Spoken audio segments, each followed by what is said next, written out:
So a lot of people have a very negative opinion about Terence McKenna and his influence on psychedelic culture and DMT culture. And I want to basically put in my own opinion on how I feel about Terence McKenna's influence and what I believe that he was very beneficial towards and very influential on, and what I believe his legacy kind of showed out to be something that was very good for anyone that's really interested in psychedelics. And basically, the big issue that a lot of people had with him was he put a lot of irrational ideas out there. Like, for example, the time wave zero software, how that turned out not to be the case. It didn't really turn into a focal point of, or a singularity type thing, and I think it had to do with like 2012. It doesn't really matter, but what I believe that his influence was very beneficial towards was all of the art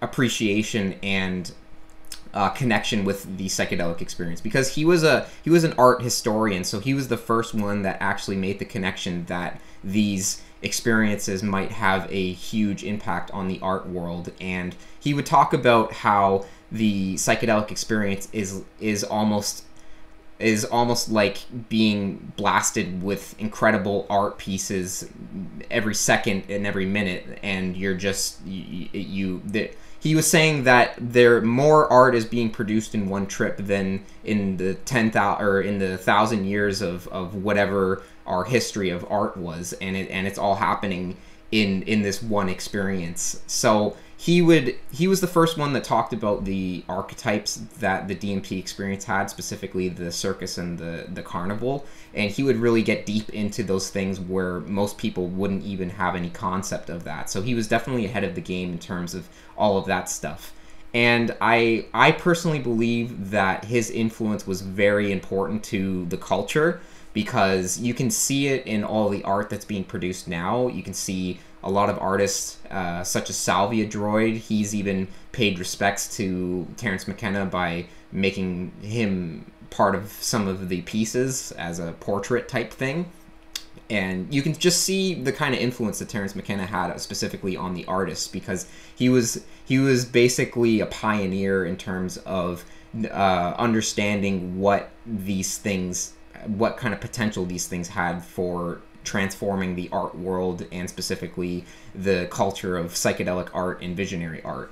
So that stuff wasn't really around when Terence McKenna was talking about these things. So he was really ahead of his time in terms of how he was able to predict what was going to happen with psychedelics and how it was going to transform all of these artists. And for me, he's definitely had a huge influence on my art. I remember I would listen to a lot of his lectures and all of those things, and while I was having my experiences, I would try to depict what he was talking about and what I was seeing. So it kind of compiled into being what my art style was, and it came out of nowhere.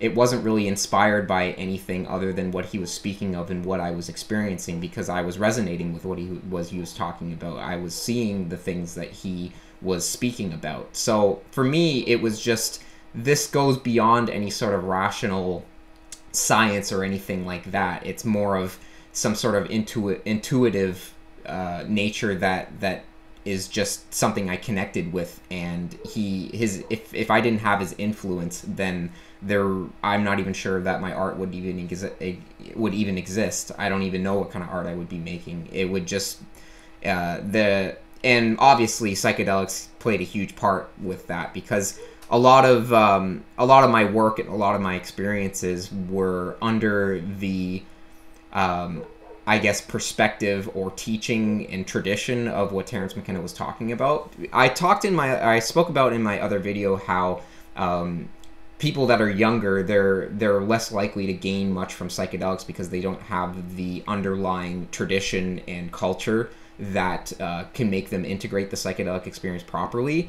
And for me, when I was young, I was listening to Terence McKenna, and I was listening to Tool, the band, religiously, their music. So my brain and my mind was already very geared towards accepting the psychedelic experience and really putting it into a frame that was very beneficial towards me, and really pointed me into the right direction of what I needed to create from it. And I think that perfect storm of everything being exposed to me at such a young age was allowed me to develop a specific style that was very unique to myself, and it ended up growing into something that was something that other people really appreciated and would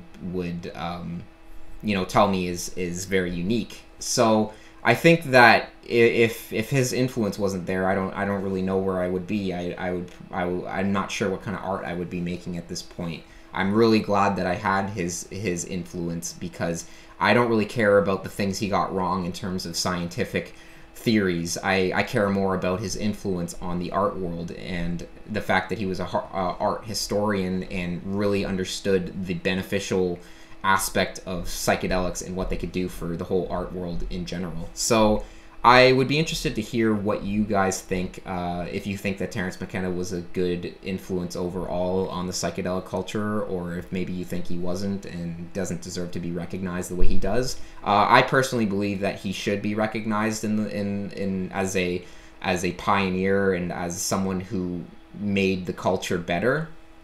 And I would actually put him higher than I would put Terence McKenna higher than Timothy Leary and those other people in terms of what kind of transformation he was able to induce in all of the people that create art, and really even poetry and things like that. So yeah, I would be interested in hearing what you guys think about that, and I will be waiting for your comments. So I'll see you later.